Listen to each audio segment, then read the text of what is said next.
Mga ka-good news, maniniwala ba kayo dito na piniki ang boses ni Presidenteng Marcos? Wala nang imposible ngayon. Sa panahon ngayon ay pwede nang gumagamit ng AI or Artificial Intelligence Voice or image ang mga kalaban para siraan ang imahe ng isang presidente. Ating pakinggan ang balitang ito ng 24 oras. Na naka-assign sa West Philippine Sea. Ipinakita sa media ng Department of Information and Communications Technology ang videong naglalaman ng anilay peking boses ni Pangulong Marcos. We must not allow the other nation to abuse our rights and sovereignty within our territory. Ano bang masama dito sa sinabi ng boses na ito, na boses ni Presidenteng Marcos? Ang masama dito kasi nag-uudyok siya na gumanti at lumaban sa mga inchik na nambubuli diyan sa West Philippine Sea. Kaya ito yung mahirap kasi baka tatalima susunod sa kanyang order yung mga na-assign doon na Coast Guard at Philippine Navy na gaganti. Kaya mahirap ito. Kaya pinabulaanan ito ng kampo ni Presidente Marcos na hindi nga siya yung nagsasalita.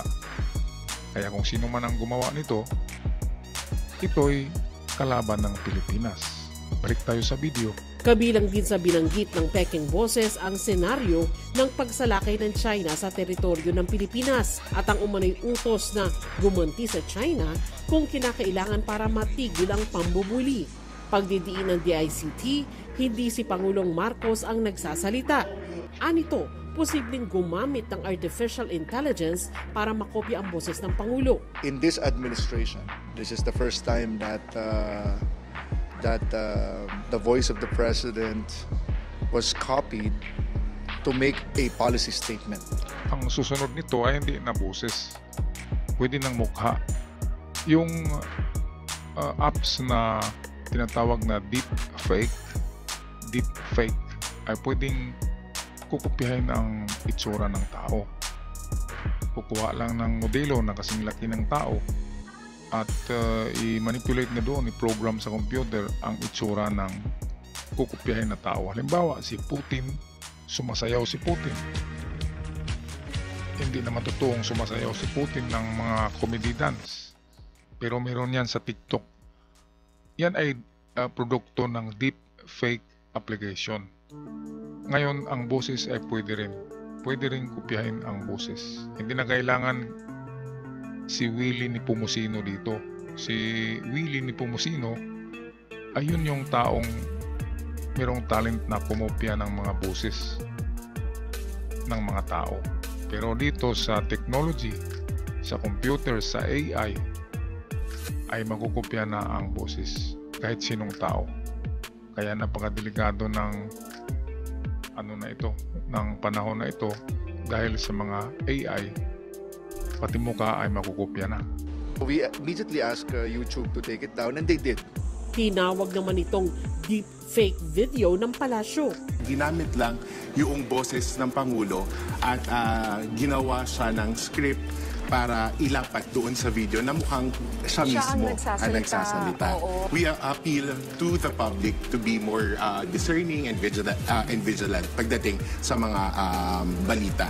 Makikipag-ugnayan daw ang DICT sa Philippine National Police at National Bureau of Investigation para matukoy ang may pakana nito. Ayan, ang NBI nang bahala dyan kasi merong mga cyber expert ang NBI. Matrace kung saan galing yan, anong IP address, at kung matrace yan na galing sa China ay pakana yan ng China para magpaputok tayo, at kapag makapagpaputok ang ating Philippine Navy, ayan na yung time na gigirahin na tayo ng China.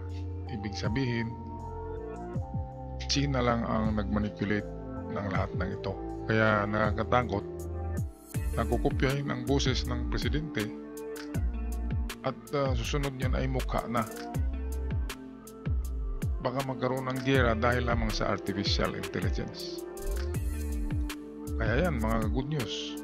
Pagdasal natin na sana matigil na itong girian sa West Philippine Sea, ng higanting China at ng maliit na Pilipinas. Kasi kawawa ang lahat. Lahat ay maghihirap kapag natuloy ang gera na yan na pinipredict na mangyayari ngayong 2025. At ako'y magpaalam na magandang buhay sa lahat.